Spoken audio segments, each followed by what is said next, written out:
All right, guys, we have a lot to talk about today. Steven Crowder, Velma, the NHL, and Alec Baldwin all in 1 week. It's been a wild one, but let's talk about it.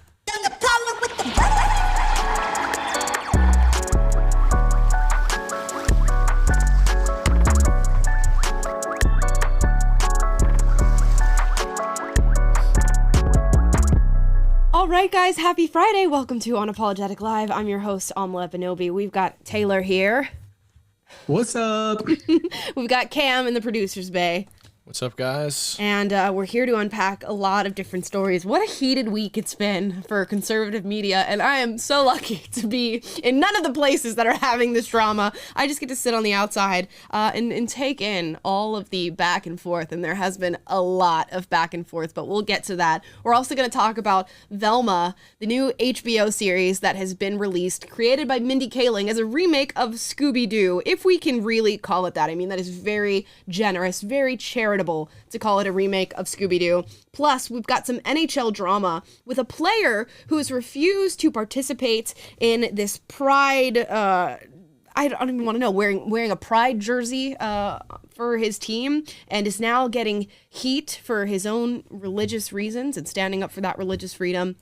And we'll get into some of that heat. Plus, Alec Baldwin has now officially been charged in the manslaughter or involuntary manslaughter of the woman who was on the Rust set when he accidentally shot her. So we'll talk about that. There's a lot of political commentary regarding Alec Baldwin because, you know, there's a lot to think about when it comes to Alec Baldwin. He's not the greatest guy, and we'll get into that, but the right seems to really, really dislike him, and I believe there are many reasons why Alec Baldwin has been somewhat of a shill for the left. But first, let's talk about this NHL story. I want to get this player's name right and not pronounce it improperly. It's Ivan Provorov. I hope that I said that correctly. He didn't want to wear a pro-LGBTQ uniform on the Philly Flyers, and is now receiving a lot of heat for doing that. Apparently, in order to be a member of this team, you have to be pro-LGBTQ, and you have to wear the Pride jersey when they ask you to wear the Pride jersey. It's giving John Isaac of the Orlando Magic when he refused to wear his Black Lives Matter jersey and stood during the national anthem. I'm getting sentiments of that, whiffs of that, notes of that in this story. So let's hear what he has to say first in a defense of himself. Everybody, I respect everybody's choices. My choice is to stay true to myself and my religion. That's all I'm going to say. Like I said, that's all I'm going to comment on that. If you have any hockey questions, I would answer those. Can you just clarify clarify your religion? Russian Orthodox. All right, so he's like, no comment. I'm just standing by my religious freedom, and if you have any hockey questions, please let me know. And we're going to talk about the politicization of sports because it continues to go on in virtually every single facet of the sporting world and really anything you could be interested in as far as entertainment today. But before we get into that, please like, subscribe, click the notification bell. Let us know how you feel about the show. We love to get engagement from you guys and just check how you feel about the different topics that we're talking about. So please like and subscribe and leave a comment. Let us know. You see this in all sports nowadays. It doesn't matter. The NFL, the NBA, the NHL. I'm surprised I got all those acronyms right, by the way, because if you guys know me, you know that I know nothing about sports. And guess what? The NHL is hockey, right? Taylor, you can confirm that for me. You're asking? Was that in your voice when at the end? Like that was a question? It was a question. Yeah, it was indeed a question. The H is for hockey. Okay, perfect. So I did know that at the very least. So I didn't even know the Philly Flyers was a hockey team, but apparently they are. And this guy, Ivan, was like, hey guys, I'm not going to wear your gay pride jersey, which should be any player in any sport's right and any person's right within the United States of America. You should not have to have a political statement forced upon you. You do not have to be the arbiter of some movement because you've signed up to play on a hockey team. Why can't hockey just be hockey? Why can't basketball be basketball, football be football? And really, we're stripping these games and the sportsmen themselves of the entertainment factor of these games and of what they love to do. He's begging, just please ask me a question about hockey. That's what I want to hear about. That is what I'm here for. That is what my job is. It is not my job to make a statement about gay pride or even to stand here and espouse my religious views to you. I came here to play hockey and to represent my team in that way, so allow me to do exactly that. Now, of course, people have been up in arms about the fact that he chose not to wear this gay pride jersey, much like the response that John Isaac of the Orlando Magic got for not wearing the Black Lives Matter jersey. So let's hear some of the responses. 3 things, technically. Provorov also spoke to the media after the game and echoed what Tortorella said, so I didn't feel the need to run it. This happened in baseball last year with the Tampa Bay Rays. There were 5 members of the Tampa Bay Rays who wouldn't wear a patch supporting gay rights, and Major League Baseball didn't do much. It was a story for a little bit. John Tortorella, many years ago, when racial injustice, and it still is till this day, but when Colin Kaepernick first started kneeling during national anthem, said anyone who does that on my team is going to sit. And he has a son who's an Army Ranger. So it's not like Tortorella in the past hasn't spoken on sensitive issues. The theme from the National Hockey League is hockey is for everyone, okay? Even the religious? Exactly. Is hockey for the religious or not? Because I would love if you're just really candid about that and just said it straightforward, please. Clarification on that point. The theme is not hockey is for everyone, ... unless you don't believe in gay rights, then do whatever you want. If the National Hockey League is going to do this, if any league is going to do this, do it properly or reevaluate what you're doing. Because there's not a lot of repercussions that I'm seeing from any league. Now, it could change with the NHL. I think you fine the Flyers $1 million for this. I'm not kidding. Figure this out and stop offending people on nights where it's not about that. It's supposed to be about inclusivity. The National Hockey League need to attack this and figure this out. Attack it.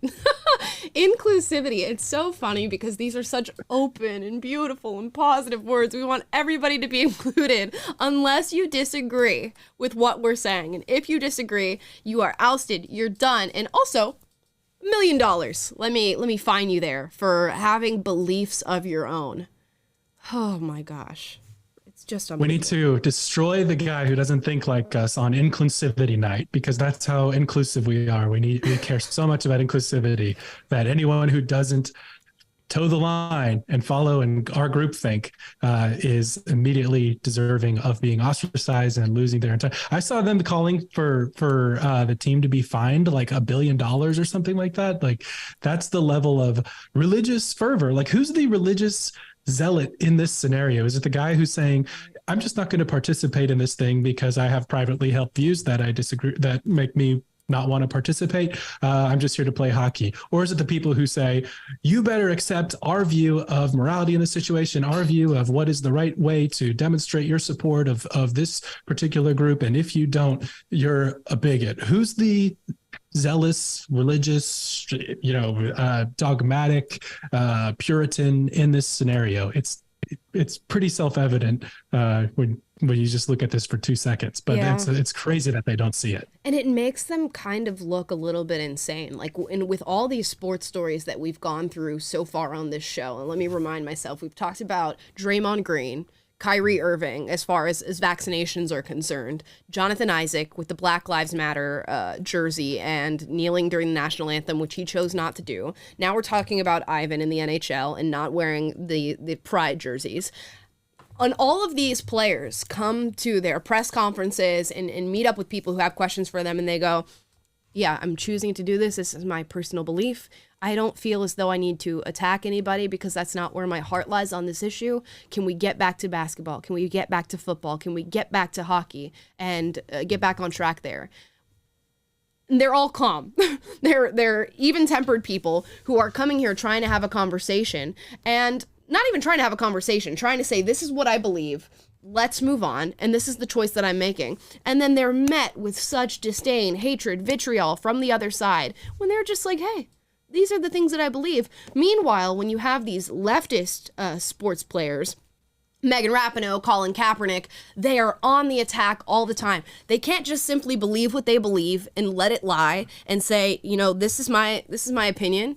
Can we get back to playing football? Can we get back to playing soccer? No, they come forward and they say, this is my opinion. All of the players on my team should have the same opinion. And in fact, the higher institutions of our league should enforce and make these players conform to what it is that I believe. They never go quiet. Never go quiet. And it's just so wild to hear people have such strong reactions, especially reactions of $1 million fines to something like this, to not wearing a jersey. Because what I heard last night was offensive and didn't make any sense. Because, for instance, if that was a military night, okay? Right. If anyone in Canada or in the States on a military appreciation night wouldn't wear a jersey pregame, do you have any idea the uproar that would have happened on that? Do you have any idea the backlash? Do you have any idea what happened on social media? No, I don't. Because as far as I'm concerned, I haven't heard a story where that's happened.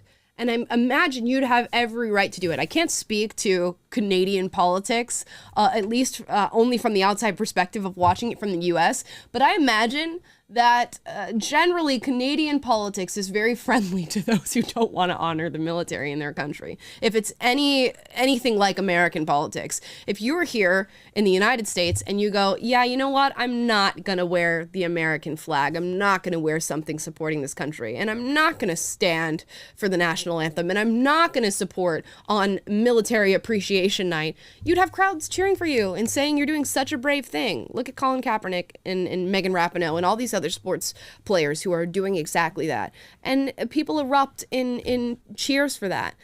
Meanwhile, the people who go, you know what? Yeah, I will honor that. They're the ones who get tossed out to the wolves and we're throwing around frivolous things like $1 million fines as if that's something that's feasible when something like this happens. They really want to see people who disagree with them not have livelihoods. And if they do, certainly not livelihoods where they're doing anything that they're passionate about. If they responded and the NHL said, you know what, Ivan's no longer going to be able to play hockey for any team in the NHL because he refused to wear a gay pride jersey, they would cheer. They'd be happy and they'd go on to the next news story, which just blows my mind. And I say this as a person who is not opposed to gay rights whatsoever, who is not religious whatsoever. And I'm looking at this and going, he has every right to walk out there and say, I'm not going to participate in that. And how could you not defend somebody trying to do that? But there's more. Guys, there's more. There's other clips. Here's one of an NHL analyst saying that he should leave the United States if he has these views. And Ivan can get on a plane any day he wants and go back to a place where he feels more comfortable, take less money, and get on with his life that way. If it's that problematic for him. And he's been in North America for a long time. He played in the Western Hockey League. He's now been in Philadelphia for many years. If this is that much of a problem for him to maybe assimilate into his group of teammates and in the community and here in this country, that's okay. Listen, you can feel any way you want. But the beauty is, if it bothers you that much, there's always a chance to leave, go back where you feel more comfortable. I understand there's a conflict of sorts going on over there. Maybe get involved. Do you hear what he's saying? He's telling this guy, why don't you go back to Russia, I believe is where he's from, and saying, I believe there's a conflict over there. Why don't you go get involved in the Russian conflict?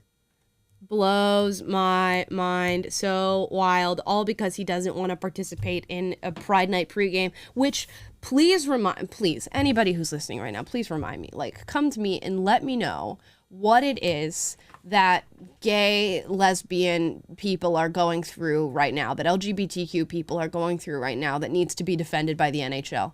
How exactly is there a direct link between those two things? What movements are happening right now that the NHL has to have a direct response to as far as LGBTQ people in this country? Because last time I checked, last time I did a scan on this, doing pretty good. We're pretty equal in virtually all senses of the word in this country. So what is the big fight right now that you think Ivan is remaining silent on? I'm not figuring it out.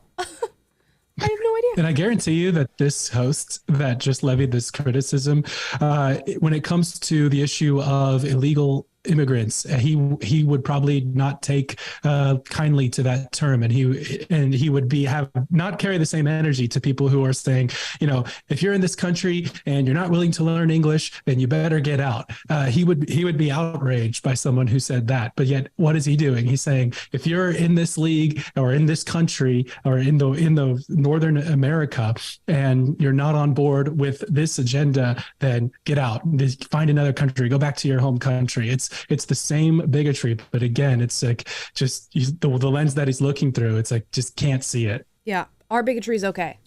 Our form of bigotry is always fine because we've labeled the form of bigotry that we're actually against, and as long as we do it under our umbrella, under our own ideology, and under our own dogma, it's okay. And luckily, of course, people are coming in full force and going, what the hell are you talking about? He cannot wear the jersey if he doesn't want to wear the jersey. And they're actually going and just buying up all of the Provorov jerseys that are on the internet. It says Ivan Provorov's men jerseys is sold out in extra small, medium, and all sizes. It's completely sold out, and it's not even listed anymore in the NHL shop.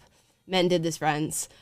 Please talk to me about that silent majority again. So they're coming out and supporting this man in whatever way they can, and seemingly that's going and buying his sweatshirts and buying his shirts on the internet as a sign of not even necessarily making a statement as to how they feel about LGBTQ plus issues, but they're saying, I support this man's right to have whatever opinion he wants, and hopefully supporting that the NHL should back off of these movements. It's just so crazy to me to watch every single facet of our society be consumed with movements that have nothing to do with them. We watched ESPN do a moment of silence for LGBTQ plus people, the NBA and the whole Black Lives Matter drama, the NFL and football being likened to slavery by some of the players, and Colin Kaepernick specifically.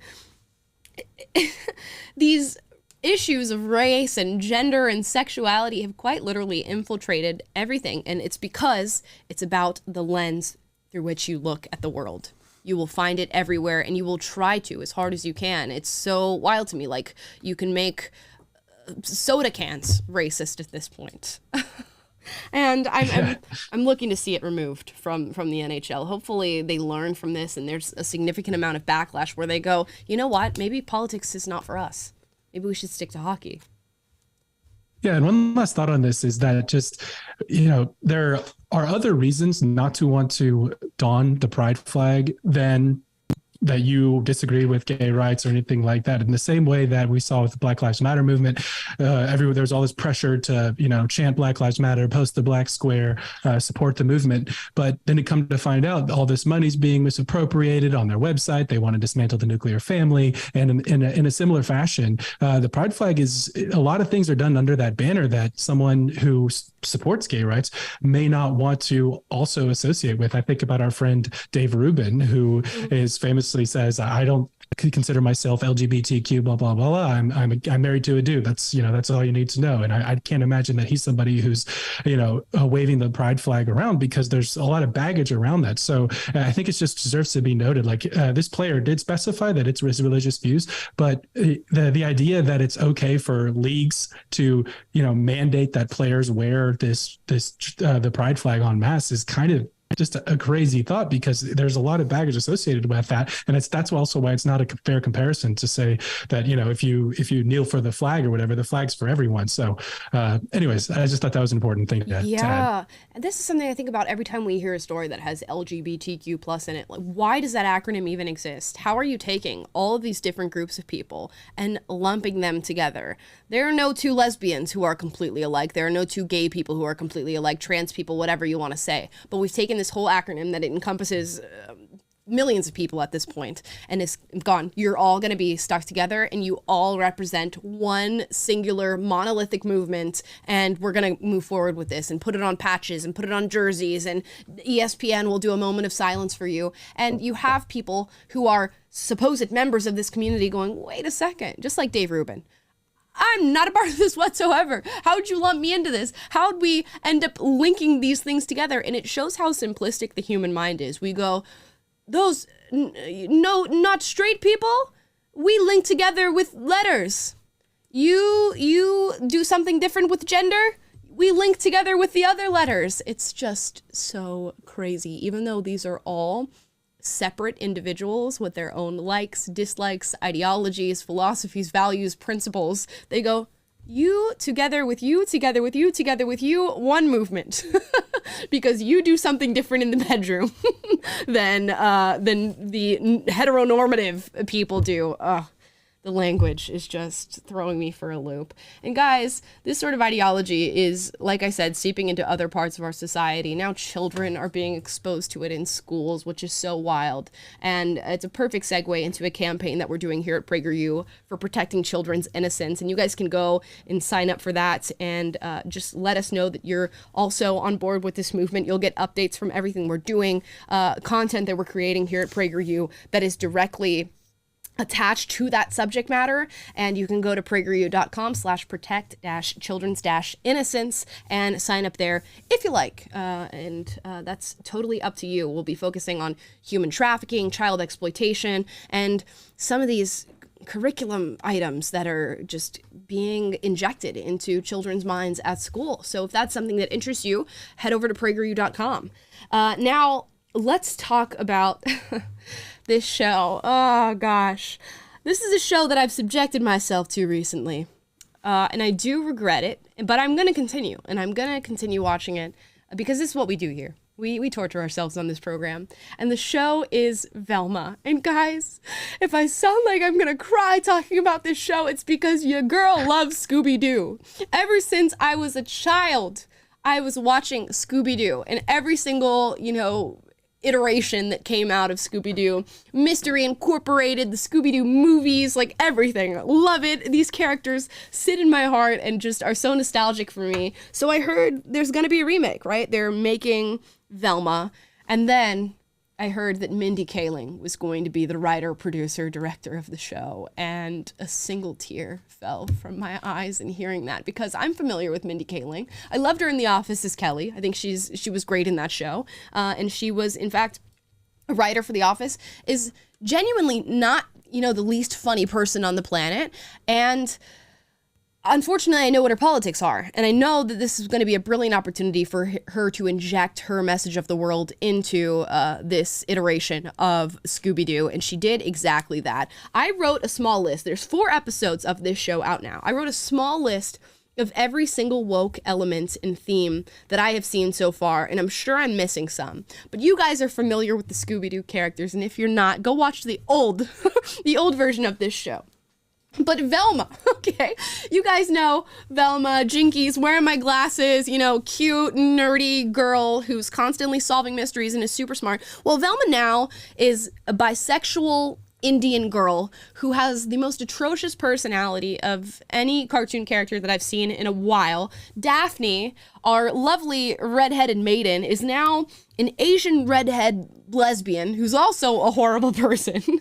Daphne has 2 mommies, which, this appears in society, whatever, 2 mommies who are cops that also seem to hate cops. So we have 2 lesbian cops in the show, and Daphne is seemingly a lesbian herself, if we've got the information so far on the show. Shaggy is black. Everything has changed. Scooby has not been introduced yet onto the show, but it's been speculated that Scooby is going to be a black woman. Scooby-Dooby-Doo is gonna be a black woman on the show. Oh my gosh. But wait, there's more. If you call now. Fred is a white male. They've actually kept Fred as a white male, but he is the most hated character in the entire series, whose entire personality is helpless, he's racist, he's misogynistic, he's stupid, and quite literally underdeveloped. A plot point in the show is that Fred is actually hiding that he is prepubescent. And that's how dumb he is, and how masculinity has shaped and informed his world, that he's just a dumb, prepubescent, misogynistic idiot. So that's where you get the character who remains in the race that they were originally written in. Fred's dad is the caricature and personification of toxic masculinity, and that is very evident throughout the show. He's constantly brought down for being a rich white male. The show hates rich people. They're saying now that this is an adult version of Scooby-Doo, this Velma show, which means now we've just injected sex and drugs into the show. And mind you, these are all high school characters. So a lot of sexualization of young high school girls in the show, but that's apparently okay, because as long as we do it through a woke lens, it's fine. Everybody on the show hates each other and is constantly bickering all the time, and it seems as though Mindy Kaling has just used Velma as a vessel to just espouse all of her hatred and vitriol for the world that she lives in, for white people, for rich people, for women in some cases, and it's just the most whiny, aggravated social commentary cartoon you have probably ever seen in your life. I don't know if either of you guys have also subjected yourself to any of this show. Have you? I've just seen some of the clips, but after that pitch, I will definitely be tuning in. Thank you for laying out what a compelling piece of television. Oh my gosh. And guys, we have clips. I'm going to show you some clips from this show. First of all, let's look at this picture. Here's the original Scooby-Doo, you know, the one that we all knew and loved. Here's Velma. Velma and Daphne making out in the show, because if we're not exploring sexuality through the lens of an old school children's show, then we're not doing it right. We're not doing our due diligence when it comes to our audience. Here is a little piece of the trailer from Velma. Mom! Sorry, sweetie. The serial killer is targeting girls. You can't just imprison a totally innocent person. What don't you get about cops? So look at Daphne. So Daphne is an Asian bisexual or an Asian lesbian. Her moms are two interracial butch lesbian cops. Oh man, you can't make this up. My mom's cold case file. Friends hug, boobs touch, no crotch. The last place her cell phone pinged was Fred's house. Fred? That's huge! Though not. There's Shaggy. Okay, stop. Each of the victims is hot. Why don't you teach them to be not hot like you, Velma? Welcome your women's self-defense teachers. Mom? And just boom. All you need to know about this show is this freeze frame of the diversity, equity, and inclusion school that Velma goes to. I mean, you have every single background you could possibly have shoved into this one freeze frame of the show. You even have somebody who's clearly high on marijuana sitting in the bleachers of this campus. It's just wonderful, wonderful, wonderful. But wait, there's more. Here is a clip to really hone in on what I talked about when I'm talking about Fred's character and how much hatred this show truly has for white males. You cannot go through an episode of this show without white people, white women, rich white people, or white males being mentioned in a direct attack of their personality, character, or a stereotype of who they are as individuals. I promise you that. You will not go through one episode without being directly told that the characters hate white people. Fred Jones did not kill those two girls. His whole life, Fred has never had to lift a finger to do anything. He's been so pampered, his body hasn't even felt the need to fully mature. I mean, Fred literally can't feed himself. That's not true. No, you just cut the food and put it on the, what's the dumb thing called? A dingo hopper. Great. Show us.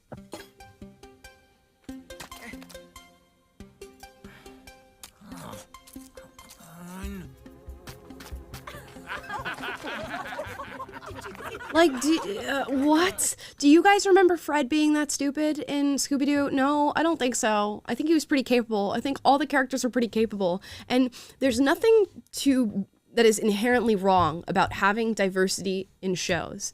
But if we're not recognizing how calculated this is, how forced it is, and how this is not really true diversity.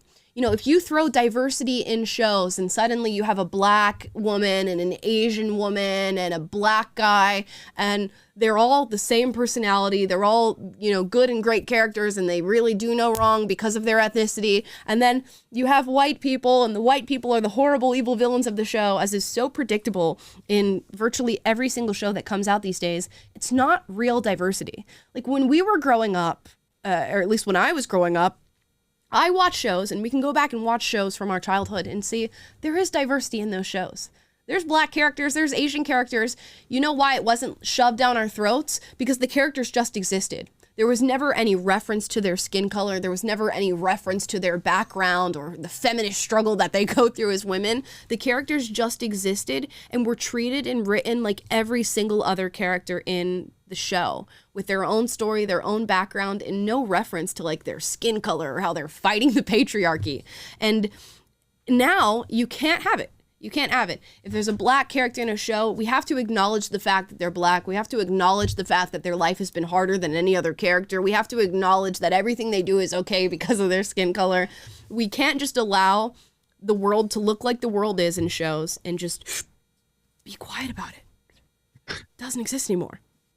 No, and what's crazy is that, we know that Mindy Kaling is better than this, is smarter than this, is funnier than this, or at least was once upon a time. But this is how, the woke mind virus can just melt your brain and take what would otherwise be a great creativity and talents and reduce it down to just the same old tropes and reducing things into identity politics and thinking you have some great achievement by, portraying reality as you see it in your, elitist world where you see the white man as the bad guy and good thing is to do is score points by just using them as a punching bag.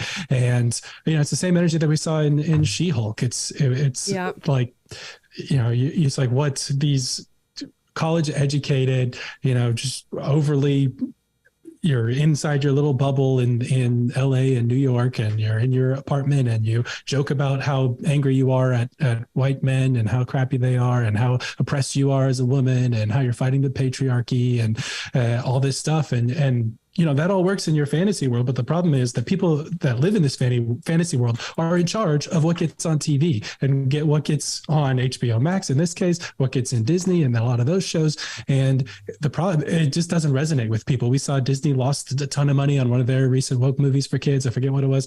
But this stuff just doesn't correspond to the reality, and it doesn't ring true for people who are not racist. Injecting race and making everything about race is the opposite of progress. Progress looks like when we don't care about the race, that we don't notice it. It's not that we don't celebrate differences and acknowledge all that. Of course we do, but it's just, hey, it just happens. Kind of like you said before, diversity has existed effectively in films.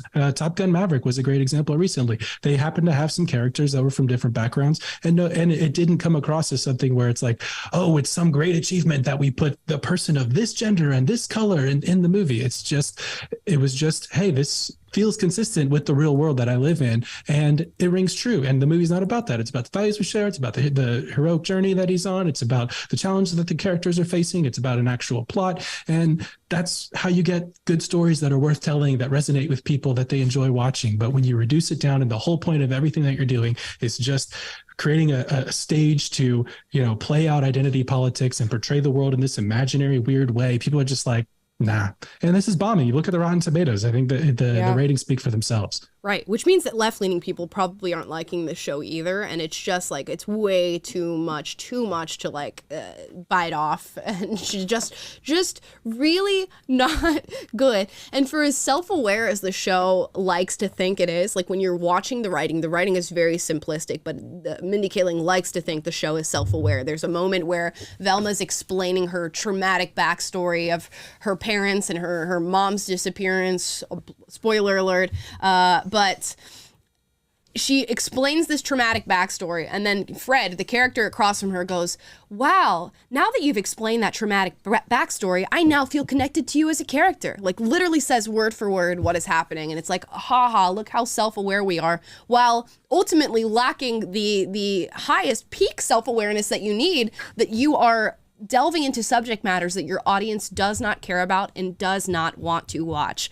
And we love to think that we are in this time of peak diversity right now and we are doing the right thing, but movies have been diverse and have been featuring characters outside the box for decades now. That's exactly what they were meant to do and what the creative space was meant for and what artistry was meant for. I was on TikTok scrolling today and I saw this movie, which will show on the screen, from 1995 of Patrick Swayze and these two other men in drag. I think Wesley Snipes is in this movie. And look, you have a white, a Hispanic, and a black man in drag, and this whole movie is about like their lives and whatever their struggles, and this was made in 1995. So I'm just like struggling to figure out what diversity we've not had in movies so far and why we feel the need to force it beyond what our actual population looks like. Like, if you go back and look at that freeze frame, if I can pull it up and find it again, like, this is hella diverse. Like, we get it. Okay. Thank you for putting in diverse characters. But still, America's like 60% white still and like 13% black.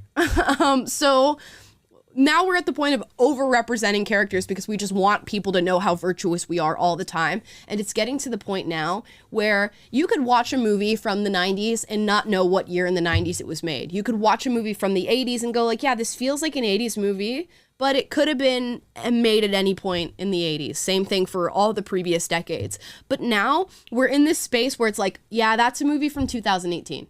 That's a movie from 2016. That's a movie from 2019. Because the direct references to what are very trivial political and social political conversations of the time are so direct and so in your face because they want you to know how much they hate the people they're arguing with that year.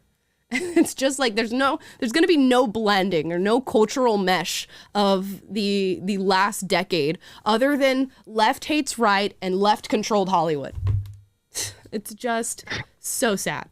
So sad. And by the way, Amala, that in that freeze frame, I just have to say they're not as inclusive as they think they are because I don't see any disabled persons in there. I don't see anybody in fursuits. So, I mean, just do better, Mindy.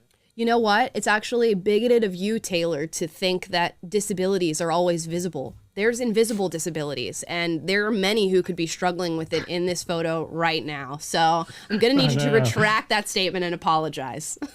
Touche. Well, I don't know. I still think they would have done better to have a furry in a wheelchair or something depicted for max inclusivity. If only they do it. And I went on Netflix this morning and I saw that they now have, instead of that 70s show, they have that 90s show. And I'm scared to click. I'm just scared. I'm scared to click it and watch it and just have something, yet another thing ruined for me. Yeah. But they're doing it for everything. You just can't trust anything new anymore. It's tough. Like I think I've said before on the show, I'm going back through and watching the old X-Files with my wife, and it's like, just great. It's just a good show. And you almost have to, it's the age that we're living in is a good opportunity to really enjoy stuff that was made before the age that we're living in, because everything that's coming out now seems to be horrible. I will say I did just watch one recommendation, The Pale Blue Eye on Netflix, the new Christian Bale movie that's on there. And the kid from Harry Potter who played Dudley acts in it, and his acting is insane. It's a murder mystery. It's really well written. So I will give credit where credit's due, and they are capable of making something good now and then. But it really stands out when they do. So we want good movies, and we will talk about them when they arrive. We really will. And speaking of this, Taylor let me on to something else that is being recreated, and this one also was a small stab to my heart because Hasbro is recreating the popular game Clue and giving it a diversity makeover, and the LGBTQ crowd is super excited. And I'm like, why would any sexuality be super excited about a Clue board game remake? Please let me know. And then you scroll and you scroll and you scroll and you're like, oh yeah, I recognize this. Okay, there's Clue. That's what I know. That's what I'm familiar with. And for those of you who haven't seen that movie, it's one of the best movies ever created, in my opinion. And it's very sort of camp and niche, but I love it. And then you go, what's the new one gonna look like? Oh, here we go.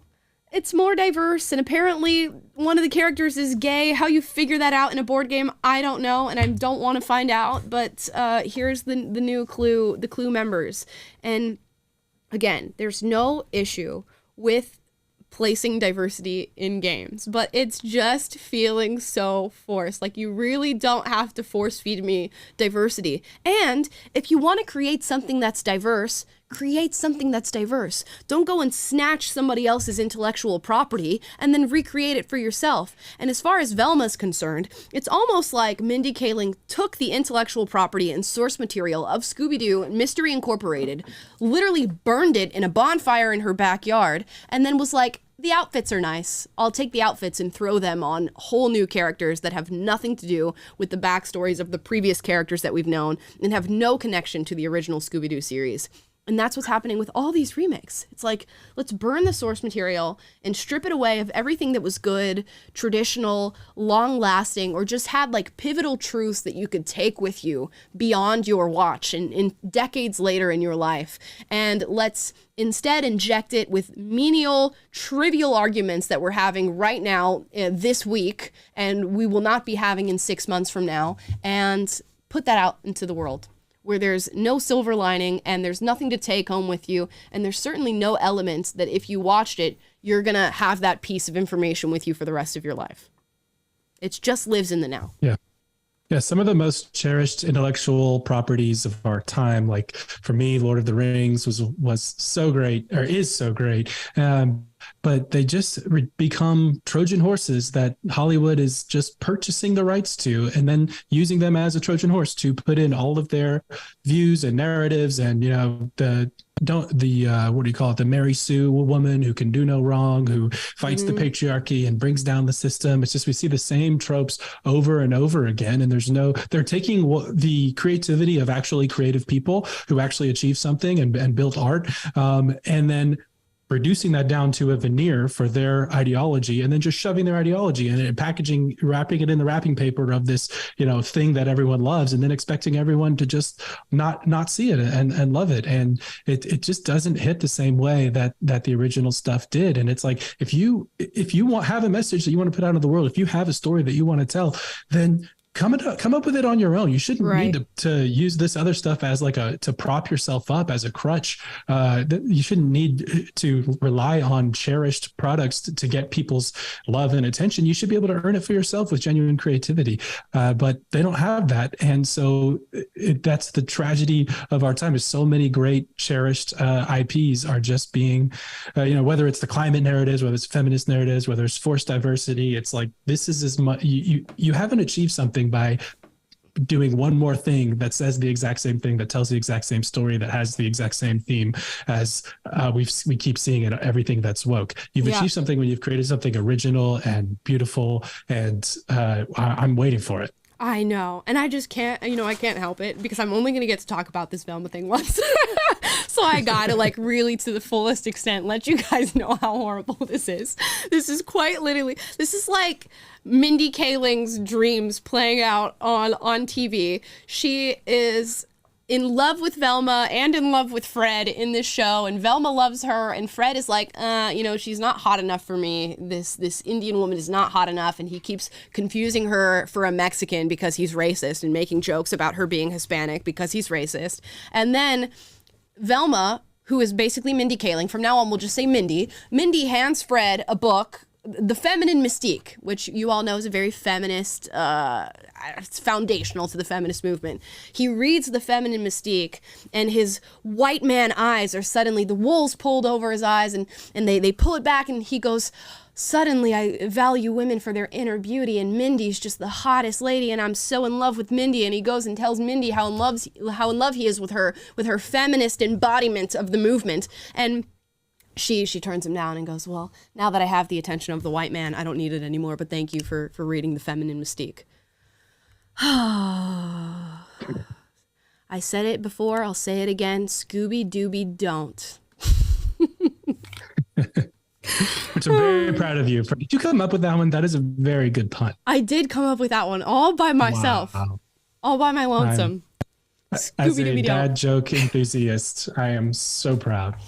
Yeah, thank you so much. Now, I have a feeling we're not going to be able to make jokes about this next story because we're still in the thick of this one. I'm going to try to navigate this one as best I can from a nuanced and hopefully calm perspective, because I don't think this requires the amount of aggravation that so many people are putting toward this new feud that's happening. And it is the Steven Crowder v. Daily Wire debacle that's happening right now. Now, the flames have been fanned because Candace Owens went on Timcast last night to discuss what's happening with the whole Steven Crowder thing and to discuss her perspective, because she feels as though she was brought into this feud as Steven Crowder alluded to the fact that Daily Wire personalities are working in tandem to sort of shut this thing down and to come out against it, and that they too might have been tricked. So she came forward and went on Timcast to talk about it. And it's been heated. Also, when we released our Steven Crowder video, literally like 20 minutes later, Steven released his response video to Jeremy Boring and the Daily Wire. So now we have this infamous, I guess, phone call between Jeremy Boring and Steven Crowder that he sneakily recorded, which that should tell you how I feel about that. I don't need to go in depth about my thoughts on the recording of the phone call. That face should say enough. So let's hear from Candace. We'll sort of summarize Steven's view on this whole thing and hopefully give a nuanced take on this that doesn't piss anybody off, because really, y'all, what we're talking about is $50 million contracts, a conservative movement that is going to continue regardless of what we say, do, think, and feel about these two situations. And we're talking about two camps of people who have been, and will continue to be creating content that supports your values and supporting movements that support your values. The conservative movement does not end depending on what side you take of this feud. It does not stop depending on what side you take on this feud, but it is held back in the fact that we have two entities that are now probably going to refuse to work together for the future because of this squabble that apparently is attached to a movement, although I don't know. Let's watch. Well, LOL to anyone who thinks that Steven Crowder is not doing this to make money. Like, I mean, I just have to outwardly laugh. He's the person in a disguise. He's a wolf in sheep's clothing, right? He's like, I'm here because I care about all of you. That's why I'm recording my friend and doing this crappy thing where I literally could have just said, no, I don't like those terms, and then said to everybody, I'm starting my own outfit. Fair. You walk away all the time. You have I have walked away. You know, I had an offer from the Blaze. It didn't work for me. You know what I mean? I don't need to piece apart the contract. I love those guys. I think Tyler is amazing. I mean, this is what I'm saying. People need to stop thinking that he is some knight in shining armor. He's not. He's not a knight in shining armor. And if you can't see that, watch this video, because I think his acting is never more apparent. Even the titles, I didn't want to do this. Oh, really? Then why the hell did you record him? What were you doing that for? Did you think you were going to go to court? Fair point. Or did you think you were going to go to court? Because that's the only reason you record someone. You'd be like, I don't trust my ex-fucking wife. Pardon my language, okay? I don't trust my ex-wife, so I'm going to record this phone call for safety, right? You record it because you're nervous that there's going to be a court hearing or the police are going to find out, and you've got to back up what you said, okay? Why are you recording your friend? If not because you think it's going to go to court.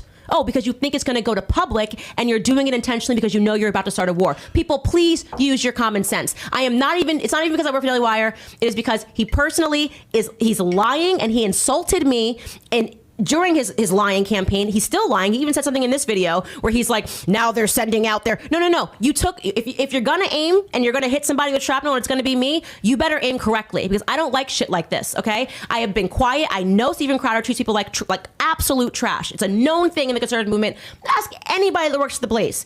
Any person who's ever had a show on the Blaze, how Steven Crowder treats people. By the way, you want to talk about contract negotiations? Why doesn't somebody reach out to Not Gay Jared, right, who used to be with Steven Crowder, and figure out why he can't speak? Why doesn't Steven Crowder release Not Gay Jared from his NDA? All right. We're getting a lot of information there. Now, I've watched this, and I've watched everybody's response to this, be it on Twitter, Instagram, YouTube, all of these different things. The main thread of comments that I saw under Timcast on this particular day was that people didn't like the tone that she was coming out at Steven, and people didn't like how personal she was getting. And, you know, it's really neither here nor there. I don't think the delivery was the strongest, because I think the strongest delivery is going to be coming to the table and being very calm about your position on as far as where these two sides stand, and then being very calm about where you stand on it. And she probably could communicate the very same things as she's saying right now in a calmer fashion. And that seemed to be the through line for a lot of the comments, that like, whoa, this is too heated. Whoa, this is too much. I will say, out of all the Daily Wire personalities who have responded to this, Brett Cooper, you guys should go and watch her response that she put out on Instagram, because it was calm, it was cool, it was collected. She ran through her own relationship, because it was alluded to in Steven's video that young creators are the ones who are really going to bear the brunt of this feud with him and Jeremy, and what he's talking about as far as the problems that Daily Wire has in not their contracts, their proposals, and their term sheets. And she came forward and said, yeah, I went through a negotiation process, and we went back and forth, and I represented myself, and I looked at the term sheet, and I said, I want this, I don't want that, I don't want that. And they went through negotiations amicably, and they ended amicably, and now she's happier than ever to be working at the Daily Wire. So I think that's something to take into account if we're going to talk about young creators and their position within this.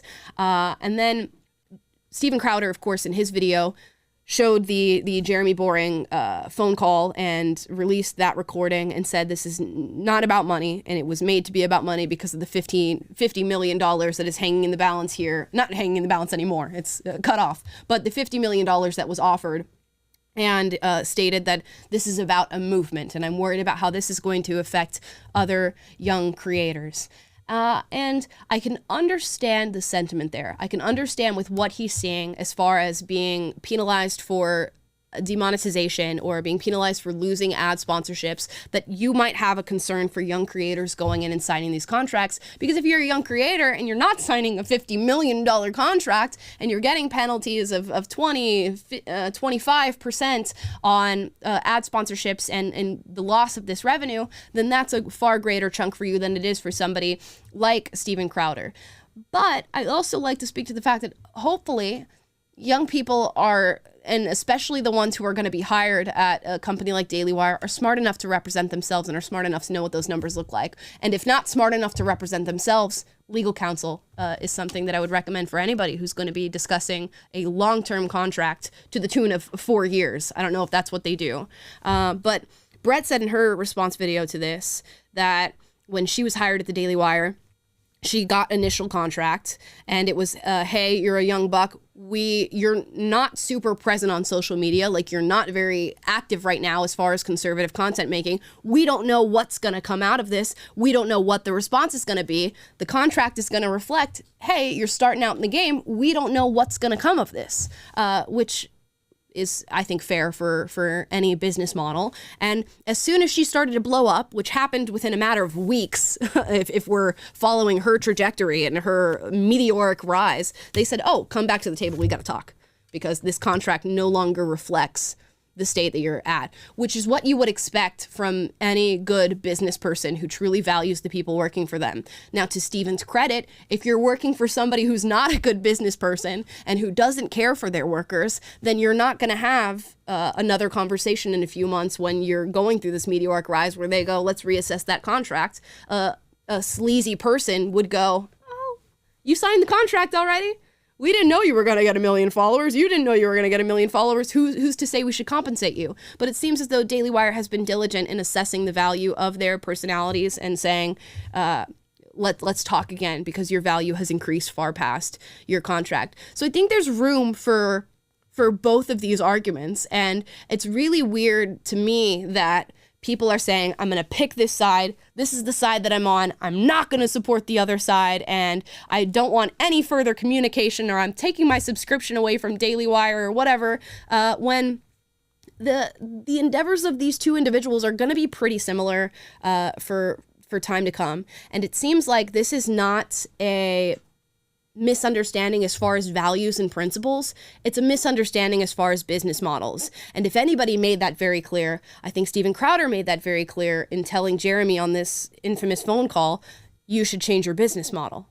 It's really about business models at the end of the day. And I don't think it's sleazy to expect a return on your investment when you are giving into a creator. Now, I think Steven Crowder could have come back and said, well, I'm covering the production costs of my entire show, and I want that to be reflected in my contract when we do get to the point of signing one. And hopefully they would have been open to having that conversation. But as Steven said, it's not about me. It's about other creators. This is not about me and my term sheet whatsoever. It's about other creators. So I hope that gives clarity there. I really don't know that this should become a bigger thing than it is right now. And it feels like it's getting far bigger than what the actual meat of the issue really is. And it's very strange to see people really going at each other over this. Now, as far as the personal aspects of it, two friends going against each other. Some might call it betrayal, backstabbing, back and forth. That's for them to deal with. And for you to make a judgment based on your own values. If you think it's okay that they gave him those terms, if you don't think it's okay that he recorded the phone call, I'm sure people have very personal beliefs on both ends of the spectrum there. But as far as the movement is concerned, it's very much alive and well. And there's no better sign that it's alive and well because you have thousands upon thousands of conservatives picking a side on this because they love their conservative values so much. And they want to go to the best side that supports them as best they can. And for some, that's going to be Daily Wire. For some, that's going to be Steven Crowder. And guess what? For a very lucky few who have the income to support both, you will support both in their own individual endeavors. And you will wish them luck. But Steven Crowder's going on Timcast on Monday, so there's gonna be more. And I just can't imagine what more there is. And if there is more, the hairs on the back of my neck are gonna go up and my ears are gonna perk, because then the more this is drawn out and the more cannon fodder is slowly released, the more this starts to feel calculated, in my opinion. And this is not an accusation towards anybody of either parties, but if we're drawing it out and it starts to feel like a movie where it's climaxing up and you're meeting the point of just sheer drama, but wait, there's more and more and more, then you guys should probably too start to feel like your attention is being sought after and manipulated in some way, shape, or form, because that's not how life works typically. Typically, people just put it all out in the open and they talk about it all out in the open, and it's not some weird string along, here's more information, but wait, here's more and here's more and here's more. So if that starts to happen, keep an eye out, because Taylor texted me the other day when we were talking about all this, and he said, if this highlights anything, it highlights that people's attention is really valuable. The most interesting part of this whole conversation for me is not who is going against conservative values or who's backstabbing who. It's the fact that $50 million was offered for your attention, for the shows that you watch. That means that your eyes are very, very powerful. Your eyes are creating movements of money, the likes of which I have never seen in my life and probably will never see. So people are waiting to see what you are going to do, what you are going to watch. So hopefully you're finding somebody who does support your values and is a reflection of who you are as a person, because millions of dollars are hanging in the balance and moving back and forth because they want you to watch their programs. And that's evident in things like TikTok and Facebook and Instagram and Netflix and all the things we talk about on this show. It's people vying for your attention. And yeah, many will do anything they can to get it. So I hope that's clarity on the situation. You guys let me know how you feel about it. Have you decided to take a strong stance on either side of these things? I will say, the last video that came out, like I said, perked my ears up a little bit. I wasn't fond of the recording of the phone call. Many are saying it's justified, and I can understand the arguments for saying it's justified. But I would just hope that in a long-term career in any industry, you should be able to rely on people who are your friends, associates, and who very much have the same values as you. What should not be lost is that the values remain for these people. I don't think anybody should be coming out and saying, oh, the Daily Wire personalities are all colluding together to, I don't know, do what? To support Facebook and Instagram? Do we really think that? Do we? Because I don't think we really think that.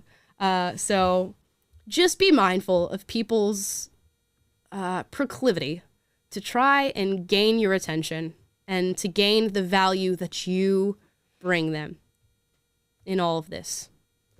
And let's lastly talk about Alec Baldwin. I hope I summed that up. You guys let me know. Taylor, any final thoughts on Crowder and DW? Yeah, I mean, you had a great summary as always. I'll just say we did this poll here in the chat on the Unapologetic YouTube channel. It says, whose side do you find yourself on in this feud? 21% of you say Crowder, 36 Daily Wire, 44 don't know neutral. All of which, there are arguments for all sides, but I think the important thing, as you alluded to keep in perspective here is that, we can disagree on the nuances of the right business model for conservative creators, but we are all generally wanting the same things in the culture. Is bigger battles to fight, bigger fish to fry. So in the same way as I think Amala shares the sentiment. We don't want to see this get worse. We don't want to see it cause more damage to the movement, the feud between them. And I hope that the people watching, and whether you agree with Crowder, whether you're team Daily Wire, whether you're like, I'm just ready for this to be over, or don't have a strong opinion, don't let this poison your view of other people, or, make you be so focused on this that you lose sight of the bigger fish that we're trying to fry and the things that we're trying to accomplish in the culture. And the sooner that this becomes a non-story, I think the better off we'll all be. But I guess it's a good reminder to be vigilant about the people you're involved with, and we should be aware, and we should be concerned, and Crowder's initial impulse to want to protect the integrity of conservative creators' voices and protect their interests is a valid thing to care about, and we should be concerned with that.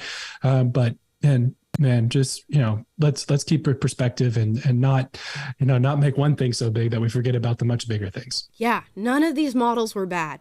Like none of these choices are ever going to be bad. And, it's fine. There's going to continue to be people who want to work at Daily Wire. There's going to continue to be people who want to work for Steven Crowder.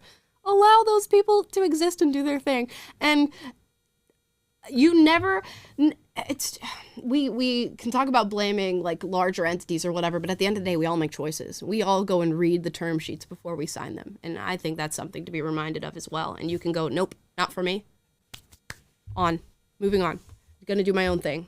Now to Alec Baldwin, which I don't have very much to say about this whatsoever, but it's been a hot story. He's now being charged for manslaughter in the case of what happened on the set of Rust. But this headline is really interesting. It's Insider says Alec Baldwin's manslaughter charge puts him on Hollywood's blacklist, PR experts say, but it's not the end of his career.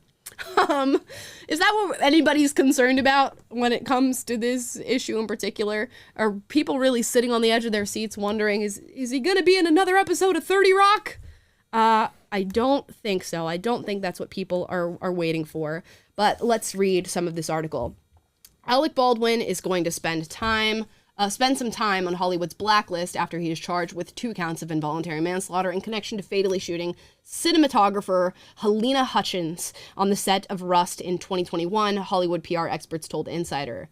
But the PR experts said that Baldwin's career will likely recover with time.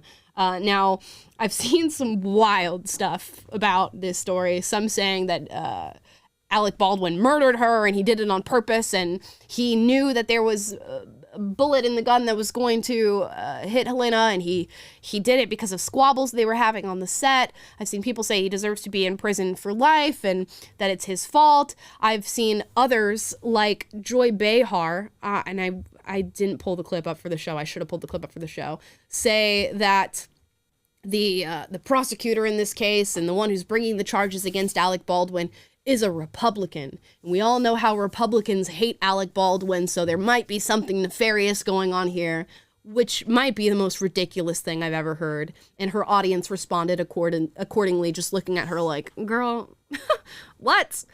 So lots of heated takes. All I'm going to say is that I hope this is investigated thoroughly.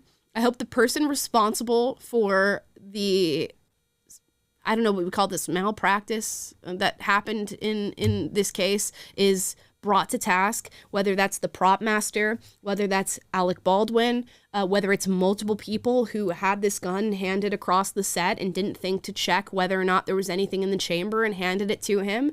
I hope all of those people are held accountable, because at the end of the day, we're not worried about whether or not it's a Republican prosecutor. We're not worried about whether or not we see Alec Baldwin rot in jail. We're not worried about whether or not we see his career have a resurgence. We're worried about a young woman whose life was lost tragically and avoidably. And we would like to see justice for her and her family, and hopefully some peace there, because I imagine there is very little peace within the household of her family, and she's lost her life. So that's gone. And so often with all of this stuff that's happening right now with like Alec Baldwin and Steven Crowder and Daily Wire, we're taking our personal opinions that we have for people, whether we like them or dislike them or the way that we communicate, and we're letting them cloud our judgment as to how we treat these people and what we hope for these people. I might not like Alec Baldwin, and there's many a headline to say that he's probably not the greatest person, but do I hope he goes down for a crime that I don't know what his part was in it? No. I don't hope that for him. I don't wish that for him. I would have hoped this never would have happened. And I hope also that he wasn't involved in any way, shape, or form, or that there wasn't negligence on his part, even though there's evidence to say exactly that. But we'll see.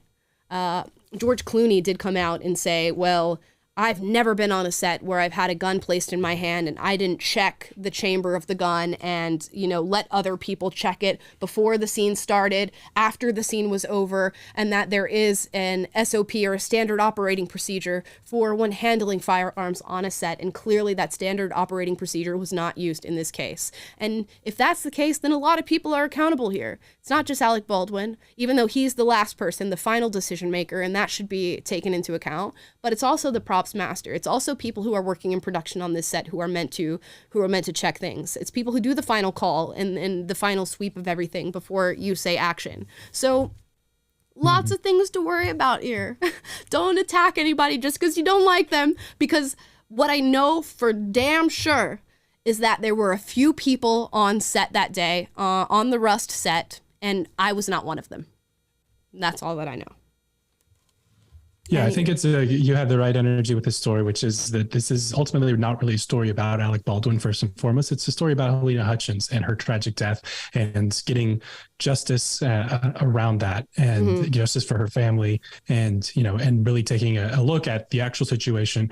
How could it have been prevented? What happened? Who's responsible? And everyone responsible should pay for that, and there shouldn't be double standards if they're a celebrity, and I think that's where the Alec Baldwin part of the conversation can be open, but ultimately that's the main focus of the story and what it should be. And I'm actually reminded almost ironically of for other stuff that we said earlier on this show about woke movies, but the movie Nope, and one of the themes of the movie Nope is about how the monster represent and if you haven't seen it, I won't spoil too much, but the monster that terrorizes the people in the story is sort of an allegory for the monster of Hollywood and how it sucks up and chews up and discards as worthless a lot of the people that are instrumental in filmmaking and in the industry, the camera operators, the producers, the production assistants, and that in that sense, the movie Nope has a good critique of Hollywood, because a lot of these people become nameless and become forgettable and become discardable,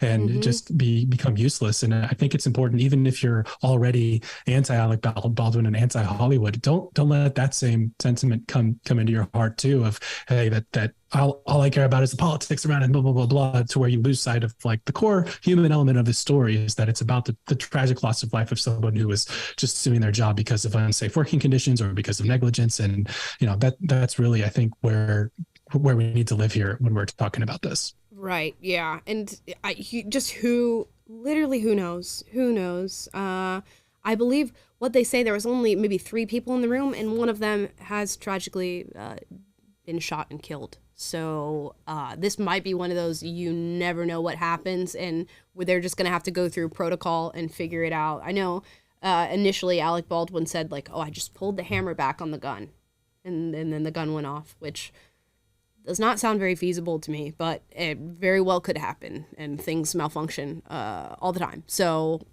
I don't know. We will just wait and see. Like most things, we are going to wait and see what happens. We're going to move on to one more story here. I wanted to end on something a little bit cheerier than unexpected death, which we try to do that on this show. And I wanted to go to a little bit of debate for you guys and ask you guys who is in the wrong in this particular situation and in this video. Gosh. Taylor sent this to me, and it has the title, "Woman Refuses to Split Check on Date, Who's in the Wrong?" So we'll let you guys vote and maybe do a poll in the comments after you watch this video. $20 worth of food.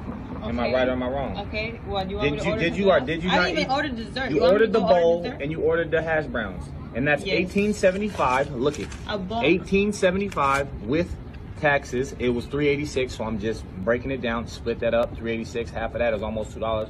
I'm thinking like $1.80 or something like that. So you owe $20. It doesn't even matter what I order, why I didn't order. What I'm saying, why would I have to pay even half of it when you're here? That's what you're here for. I'm here. I asked you, did you want to go out to eat with me? I didn't say I was gonna pay. Oh, okay. Is that That's common what it sense? is. Do you just go and sit down at restaurants So and you just wanna figure be that they're put gonna in- pay for You you? just want to be put in the friend zone, right? Not even that. If I, you know what? Here, whatever. I don't care. Okay. So for those of you who don't know what's going on here, they're on a date, and the bill comes, and the girl just sits there. She's like, I forgot my wallet. And he looks up and starts splitting the check with his calculator. Well, not even calculator. He's just splitting the check and letting her know, you got $18.59 to pay here with taxes. The taxes was $4. You got to pay $4. That makes it about $21, and is letting her know how much she has to pay. And she's like, "You're now in the friend zone. Here's my card. I was not going to pay half of this date, and now I'm being forced to pay by this man." Let me know in the comments down below who's in the right, who's in the wrong here. I tend to think I'm both. gonna make a poll. Okay, Taylor's gonna make a poll. I tend to think neither of these people are in my good graces after this video. I am old-fashioned, and I do expect that if you're going on a date, the man is going to pay for the date. I mean, that might be misogynistic of me or whatever, but men are supposed to pay for the date. So I do watch this video with that expectation.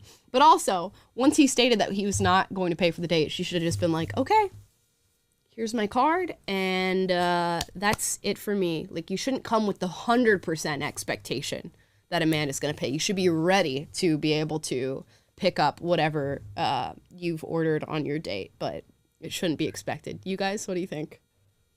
This is the times that we live in. Once upon a time, a man says, "Would you want to go to lunch with me?" Or then it's baked in. It's the assumption that he's asking you out and he's going to pay. But by his own words, that's not what he meant. So she made a faulty assumption. And in the times that we're living in with, feminists and women wanting, their own rights, and it's toxic masculinity. If the man assumes that he's supposed to pay and I don't need no man to open a door for me, I can open it for myself. That's a lot of the popular sentiment that's out there right now. So that's where that creates that ambiguity about these expectations.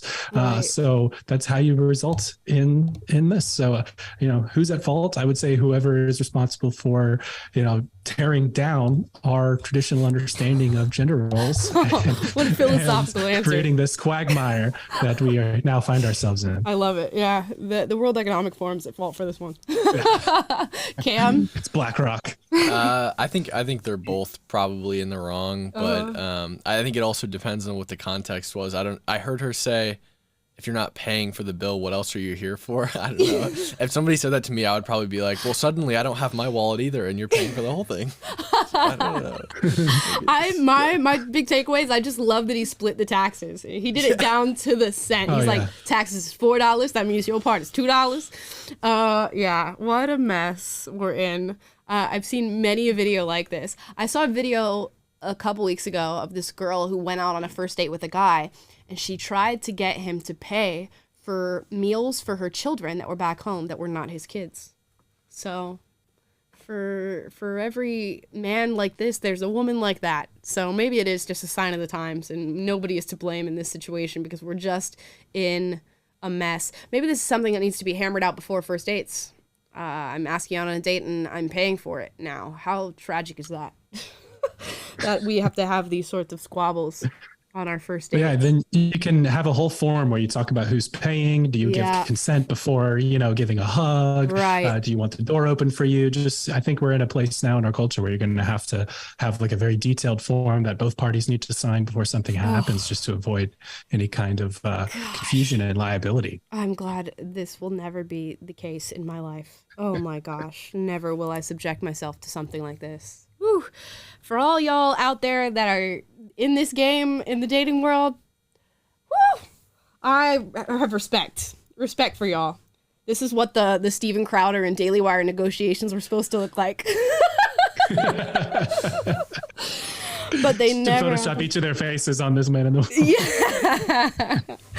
Okay, guys, let's get to super chats. I don't know that I got all of them, but hopefully somebody was keeping track. But I've got some of them. Jason Emery, no message, but just a little sticker. Thank you so much for your super chat. We appreciate you. Carmen, also no message, just a little LOL sticker. Thank you so much for your super chat and your support of the show. Man, Kyla, and one of these days you'll send a super chat with the phonetic spelling of your name, and I will get that for you. Is it common for some woke people to say they have problems with mental health? Some people tell publicly they have problems with mental health. Some say depression should not be treated because it is part of identity. Is it common for woke people to say they have problems with mental health?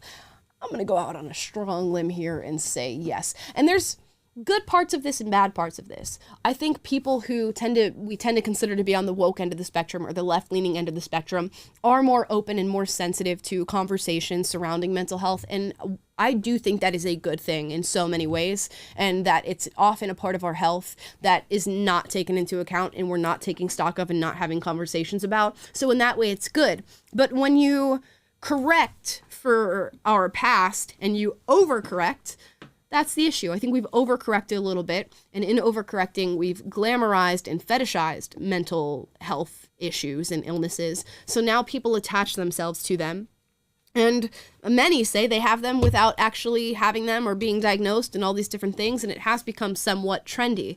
And in that, people who are really struggling can fall through the cracks. So we've overcorrected, in my opinion. But thank you for your super chat. Very thoughtful super chat. Stephanie Fonseca says, I appreciate your daily common sense and intelligence. Thank you, Stephanie. We appreciate you watching and listening. Thank you so much. Cuba's Automotive, thank you for your super chat, says Daily Wire was fair in my opinion. Crowder just handled it poorly and after months blurted out all of this out of the blue. I still like Crowder regardless. Love you guys.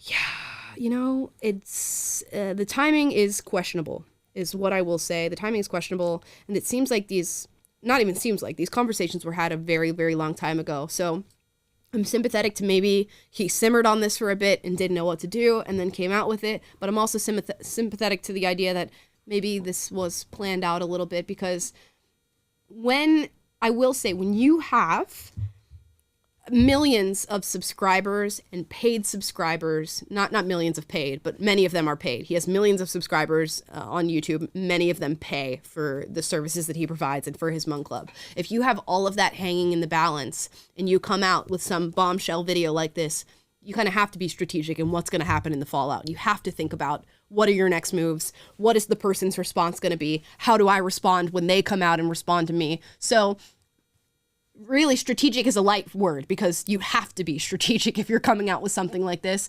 So there's going to be many calculations that one makes in getting into something like this, and that should not be lost on any of us, because we like people. I try to not get clouded by liking the people who are coming forth with these things, because, that can be tough. When someone you like disappoints you or does something that you don't think is right, you have this want to attach yourselves to them and go, they couldn't possibly do that. And sometimes they can. Sometimes people surprise you. Next one from Chev Silverator says, this whole thing with Crowder and the Daily Wire should have never gotten to this point. Whatever happens, remember, there are bigger fish to fry if we were to have success against the left. Very true. And that's what we said in our original video. Like, y'all, why are we discussing this? Why am I listening to a conversation between two people on the phone? This is not my business. This is not where I'm supposed to be, and this is not supposed to be aired out in a public space or on a public forum. We were not supposed to be a part of this. Uncultured Currency, thank you for your super chat, says, love your takes. Shooting an opinion piece now on my channel. Keep up the good work. Spoiler, DW wins this one. Crowder burned bridges. I will say, regardless of what side you're on this one, bridges were burned. The bridges have been burned, and you can no longer cross the river. And unfortunately, if this is a movement thing for him, great, more power to you. You're standing for your values. You're doing something you want to do. But if I'm a company looking at this and in talks, I'm going to go, ooh, I don't know if I want to talk to that, because I don't, who knows what's private anymore. It's the same thing that we say with Meghan and Harry. Like, Meghan and Harry come forward, and in 60 minutes, he's like, I would love to talk to the royal family again, but they need to come and have a private conversation with me. And you're like, private? Do you even know what the word private means? Because every single conversation that we have, you air out onto the public, and you sign $1 million deal with Netflix, or $100 million deal with Netflix, who knows how much it was, to say exactly what we told you. So at what point are your conversations private? Anyways, guys, I think that was all the super chats. Did I miss any? Are you any of you guys keeping up? You guys let me know. Let us know in the chat if we missed yours, but we'll get you next time. Yeah. Overall recap, Velma sucks. And it was really very, very bad. The NHL and the response, I won't say the NHL sucks because I don't know anything about sports. We've already established that. The NHL could be really cool. But these commentators who are coming after Ivan and saying that he needs $1 million fines or he needs to go back to his country suck. We need to take stock on that. The new Clue board game sucks. And this drama between Daily Wire and Steven Crowder sucks. So that's where we're at this week. Hope you guys had a very fun time.